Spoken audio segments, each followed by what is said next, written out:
धन्यवाद मित्रों, आपको थोड़ा परीक्षा करनी पड़ी, आपके लिए समय क्या? देना। लाइट तो दिया हुआ है। जैसा कि आप जानते हैं, विशेषकर आज के इस आयोजन का संबंध बजट के साथ है। वित्त मंत्री जी ने बुधवार को सदन में प्रस्तुत किया था। उसी को लेकर के आज दिन भर गतिविधियां रही, गोष्ठियां हुई, विश्वविद्यालय में भी कुछ विचार विमर्श का कार्यक्रम रहा, बुद्धिजीवियों के साथ, अध्यापकों के साथ। कुल मिलाकर के देखा जाए तो प्रधानमंत्री नरेंद्र मोदी जी के नेतृत्व में जो बजट प्रस्तुत हुआ, मैं तो इस तरह से कहूंगा कि पिछले 8-9 वर्षों में जिस प्रकार प्रधानमंत्री जी ने एक सुदृढ़ नींव बुनियाद इस देश के लिए रखी थी और जिस प्रकार की अर्थव्यवस्था स्थापित की थी, उसने ये प्रमाणित कर दिया कि वो स्टेबल भी है, सस्टेनेबल भी है, रेसिलिएंट भी है, हर प्रकार की चुनौती का सामना करने की क्षमता भी रखती है।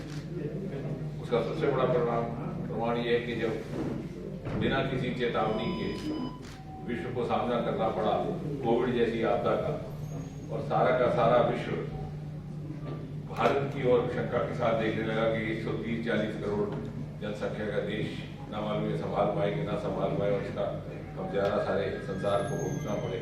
लेकिन हमने देखा आपदा के बाद जब छोटे छोटे देश अपने आप को विकसित कहते थे, 50 लाख की जनसंख्या आगे, तो भारत को दुनिया ने न केवल उसको माना बल्कि प्रधानमंत्री मोदी जी के नेतृत्व में जो विदेशी मापदंड है उन्होंने भी उसको स्वीकार किया, उसको स्वीकृति दी। उदाहरण के तौर पर ग्लोबल इनोवेशन इंडेक्स हुआ करता है, जिसमें हम 40 स्थान ऊपर आ गए, 80 से 40 तक। स्टार्टअप इंडेक्स में इकोसिस्टम में हम तीसरे दर्जे पर हुए, और जब बाकी अर्थव्यवस्थाएं गड़बड़ा रही थी तो हमारी अर्थव्यवस्था की स्थिति भी, रैंकिंग भी ऊपर आई, 5वें नंबर पर हम आ गए और हम इंग्लिस्तान से आगे बढ़ गए।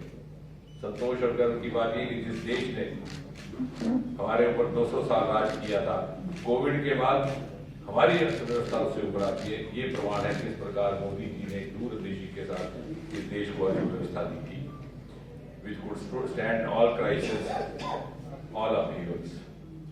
और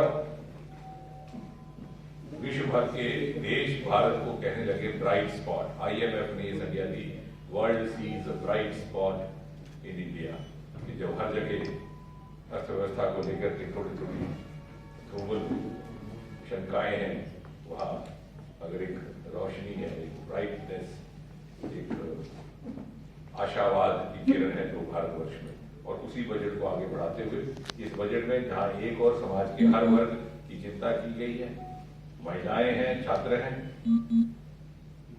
किसान हैं, स्टार्टअप हैं, मध्यम वर्ग जिसको बहुत अधिक प्राथमिकता शायद कहा जाता था, पहले नहीं मिलती, हमेशा शिकायत रहती, वहां से लेकर के बड़े बड़े उद्योग इंडस्ट्री तक, और साथ ही साथ फ्यूचरिस्टिक मापदंड अगले 25 वर्ष, तभी इसको कहा गया वृत्तकाल, कि आने वाले 25 वर्ष में भारत जिस शिखर पटल पर खड़ा होगा उसके लिए क्या भौगोलिक मापदंड होंगे, ग्लोबल बेंचमार्क होंगे, उसका संकेत आपको मिलता है जब इस बजट में उल्लेख आता है ग्रीन ग्रोथ का, क्लीन एनर्जी का, यानी ग्लोबल मापदंडों में भी हम कहीं पीछे नहीं रहेंगे। आपने इस बजट के प्रमुख बिंदु तो देखे ही हैं, मैं उसमें बहुत अधिक जाना नहीं चाहूंगा। अगर आपको इसको लेकर के कुछ एक प्रश्न करने हो तो अलग बात है। कुल मिलाकर के इस बजट में भारतवर्ष की पर कैपिटा इनकम दूसरे दर्जे पर आ गई, और अगर आप पिछले गत वर्ष की देखें, जब हम कहते हैं कि इंक्लूसिव बजट है, तो इस इंक्लूसिव बजट की नींव मोदी जी ने गत 5-6 वर्षों में पहले ही रख दी थी। लगभग 11 करोड़ से अधिक घरों में शौचालय निर्माणित हुए, लगभग 10 करोड़ के लगभग गैस सिलेंडर वितरित किए गए, 2 करोड़ से अधिक प्रधानमंत्री आवास योजना के तहत मकान बन गए, और साथ ही साथ जो शायद अक्सर उल्लेख में नहीं आती बात वो ये कि इस प्रकार का जो वितरण है उसके माध्यम से मोदी जी ने देश में एक नई प्रकार की राजनीतिक संस्कृति, एक नई प्रकार की कार्य संस्कृति को स्थापित करने का प्रयास किया है। उदाहरण के तौर पर जब गैस के सिलेंडर बांटे थे तो प्रशासन ने सूचियां बनाई कि किस परिवार को आवश्यकता थी। ये नहीं पूछा कि घर किसका है, मजहब क्या है, जात क्या है, हिंदू है, मुसलमान है, ठाकुर है, ब्राह्मण है। ये भी नहीं पूछा आपने पिछली बार भारतीय जनता पार्टी को वोट दिया था कि नहीं। इधर ये भी नहीं कहा गया कि बात जरूर लीजिएगा, क्योंकि मोदी जी ने reaching out to last mile, जो हमारे सप्तऋषि 7 प्राथमिकता उसमें लिखा है बजट में, आखिरी कतार में खड़े आखिरी व्यक्ति तक पहुंचना, सैचुरेशन पॉइंट्स पूरे करने, हर वर्ग की एस्पिरेशन आकांक्षा को पूरा उतरना, और फिर जिसको हमारी आवश्यकता है उसकी पूर्ति करनी बिना किसी भेदभाव के, और बाकी सब जनता के विवेक को छोड़ देना। और इसी को लेकर के जहाँ पर कई एक नए इनिशिएटिव्स लिए गए हैं, खासतौर से अनुसूचित जनजातियों को लेकर के, ट्राइबल्स को लेकर के 38,000 से अधिक अध्यापकों की नियुक्ति होगी एकलव्य विद्यालयों में, जिसका लाभार्थी झारखंड का राज्य भी रहेगा। यहाँ पर भी जो योजना है लगभग 750 कुल मिलाकर के इस प्रकार के विद्यालय होंगे, जिसमें 300 के लगभग मिशन हो गए, उसमें से 7-8 अभी तक पहले से ही हो चुके हैं। इसी प्रकार prime minister vulnerable tribal groups, जो ज्यादातर ट्राइबल्स में भी जो ज्यादा कमजोरी की स्थिति में है, उनकी जब आइडेंटिफिकेशन की गई है तो उसमें भी लगभग 750 के 700 के संख्या है, जिसमें से 75 झारखंड के साथ संबंध रखते हैं, और लगभग 15,000 करोड़ रुपया उनके लिए जो बेसिक एमिनिटीज हैं, मकान, पानी, शिक्षा की, उसके लिए निर्धारित किया गया है। स्टार्टअप्स को लेकर के जो एक मोहलत दी जाती थी कि 1 साल के टैक्स फ्री रहेगा, उसको 1 साल बुनियाद बढ़ा दी गई है, और वो अपना जो चेंज ओवर कर सकते हैं उसको भी अब वो 7 वर्ष से उसकी अवधि 10 वर्ष कर दी है। डायरेक्ट टैक्सेस का मुझे उल्लेख नहीं करना, ये बातें अक्सर आ चुकी है, समाचार पत्रों ने बड़ी बढ़ चढ़ के शौक से लिखा है। ये रिबेट के अब हमारी 5 लाख से 7 लाख होगी, और एग्जेम्पशन की लिमिट भी बढ़ गई, वो आपकी सुर्खियों में पहले से ही आ चुका है। महत्वपूर्ण बात यह है कि हमारा फिस्कल डेफिसिट जो पिछली सरकारों में 2 डिजिट में होता था, अब घट गया, और वित्त मंत्री का कहना है कि 2025 तक 4.5 तक पहुंच जाएगा। नए कई आयाम जो आने वाले समय में भारत को चरमसीमा पर पहुंचाएंगे, शिखर पर पहुंचाएंगे, जैसे मैंने कहा, उसमें आर्टिफिशियल इंटेलिजेंस के 3 केंद्र देश में स्थापित किए जाए। उसी प्रकार MISHTI mangrove initiative for mangrove plantation, ये भी एक नया इनिशिएटिव है। इसी प्रकार नर्सिंग कॉलेजेस, इसी प्रकार सिकल सेल एनीमिया, इसी प्रकार जॉइंट रिसर्च वेंचर्स। कभी सोचा नहीं था कि मेडिकल रिसर्च में इंडस्ट्री को जोड़ करके, प्राइवेट पार्टिसिपेंट को जोड़ करके, प्राइवेट पीपीपी मॉडल जो हम बिजनेस में कहते हैं उसको शोध में मिला जाए। इस प्रकार से अनेकों इसमें आयाम है, आप सबने पढ़े होंगे, लेकिन कुल मिलाकर के मैं ये कहूँगा 2 वाक्यों में कि एक ऐसा बजट जो एक तरफ तो समाज के हर वर्ग की आकांक्षा को समझता है, ये समझता है कि भारत एक एस्पिरेशनल सोसाइटी है और एस्पिरेशन का स्तर बढ़ता जा रहा है। यही कारण है कि मोबाइल जो बाहर से आती थी अब उसका निर्यात किया जा रहा है।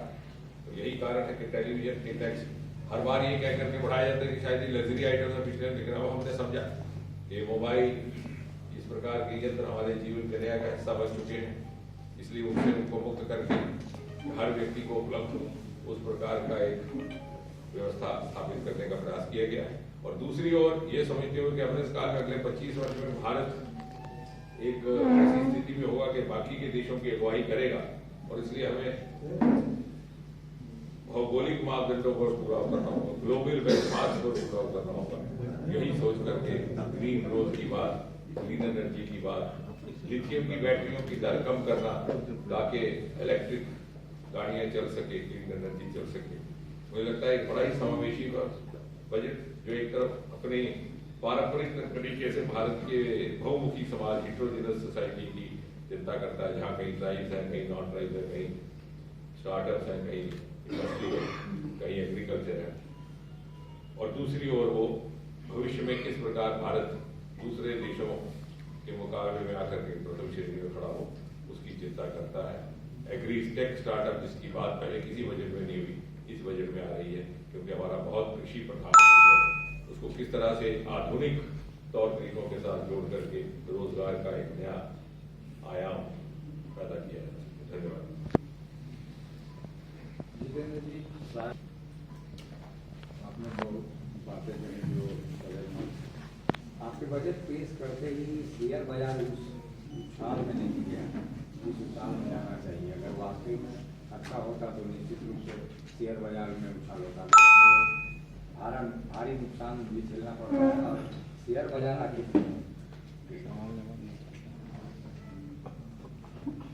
ऐसा है कि जैसे मैंने कहा, ये अमृतकाल का बजट है, धीरे धीरे देखिए ऊपर ही जाएगा, नीचे नहीं आएगा। कुछ एक धारणाएं कुछ एक लोगों ने पैदा करने का प्रयास किया, जो भी निराधार साबित हुई है। मैं उस विषय में जाना नहीं चाहता जिसमें आप संकेत कर रहे हैं, लेकिन अगर आज आप पढ़ेंगे तो स्टेट बैंक की ओर से जो वक्तव्य आया है उसको देख करके सब स्पष्ट हो जाएगा कि वो एक गलत धारणा बनाई गई है, जो बहुत जल्द स्पष्ट हो जाएगी। सर, हिडेनबर्ग रिपोर्ट को लेकर कांग्रेस ने बोला है कि हम LIC और SBI के हर ब्लॉक में जाकर के धरना प्रदर्शन करेंगे, अडानी उठे और JPC की मांग करें। आपका क्या कहना है? देखिए, वो तो विपक्षी दल का तो अधिकार है और काम भी है धरना प्रदर्शन करना, लेकिन आज देश की जनता इतनी जागरूक हो गई है कि मैन्युफैक्चर्ड फैक्ट्स और रियल फैक्ट्स में भी फर्क समझिए। आप ही मित्रों से सीखा हमने, रियल न्यूज फेक न्यूज क्या होती है। वही मैंने अभी भाई साहब के जो सांकेतिक प्रश्न था उसके उत्तर में कहा, जैसे स्पष्टीकरण आ गया इन संस्थाओं से, स्टेट बैंक से भी स्पष्टीकरण आया है, LIC से भी आया है, तो मुझे लगता है कि देश की जनता इतनी जागरूक है कि वो अपना निर्णय स्वयं ले सकती है। और आने वाले समय में जिस भावना के साथ और जिस निष्ठा और मेहनत के साथ मोदी जी ने एक नींव रखी है भविष्य के भारत की, उसमें हम योगदान अपनी पूरी क्षमता से कर पाएंगे, मुझे इस बात का विश्वास है। सर, एक आखिरी सवाल, क्योंकि आप जम्मू से हैं और बार बार ये आती है कि जो कश्मीर के जो शरणार्थी हैं अब तक उनकी पुनर्वापसी नहीं हुई है, तब तक हो पाई? 7-8 साल आपके भी हो गए। ये राहुल गांधी ने भी इस पे कहा है कि जोखिम में डाला जा रहा है। ऐसा है कि भारतीय जनता पार्टी ही मात्र एक ऐसी पार्टी है जिसने समाज के हर वर्ग की, और जिस वर्ग की आप उल्लेख कर रहे हैं कश्मीरी पंडित समाज की चिंता उस समय भी की जब हमारी सरकारें नहीं थी, 1990 के दशक में जब ये पलायन हुआ। और मुझे लगता है कि इतना बड़ा विश्व में पलायन, द बिगेस्ट एवर एक्सोडस, अपना चूल्हा रसोई छोड़ करके रातों रात भागना पड़ा, तो उस समय कांग्रेस की सरकारें थी, केंद्र में प्रदेश में भी। ये नहीं रोक पाए, रोकने का प्रयास भी नहीं किया और बाद में कोई चिंता नहीं की। हमारे भारतीय जनता पार्टी का नेतृत्व था उस समय भी, हमारे पास बहुत ज्यादा सरकारें नहीं थी, लेकिन जहां जहां भी चिंता हो सकती थी इनके बच्चों के लिए शिक्षा संस्थानों में सीटों का प्रयास करना, इनके रीसेटलमेंट का, और आज भी जिस ईमानदारी रही है, और साथ ही साथ उसमें सहयोग केंद्र शासित प्रदेश जम्मू कश्मीर की सरकार का हो रहा है, उस प्रकार की स्पष्ट ईमानदारी के साथ कभी प्रयास नहीं किया गया। और इसका जो भी समाधान होगा निश्चय ही इसी नेतृत्व में, इसी निजाम में होगा। और धीरे धीरे हम देख भी रहे हैं वहां पर सुरक्षा स्थिति में अंतर आया। आपने खुद ही देखा होगा, पहले आपके अखबारों में हर रोज पत्थरबाजी की खबर आती थी, अब अखबार में भूल गए लोग, पढ़ने वाले भी कि कभी पत्थरबाजी हुआ करती थी। पहले जो भी कोई नया आतंकी आता है जिसका नाम 4 दिन के बाद न्यूट्रलाइज हो जाता है, तो बहुत तेज गति से वहां परिस्थितियां भी बदल रही हैं और धीरे धीरे इनका पुनर्वास भी होगा। और इनकी अपेक्षाओं आकांक्षाओं पर यदि उतरने की किसी की क्षमता है, नियत है, ईमानदारी है, और मात्र मोदी जी के नेतृत्व की सरकार है।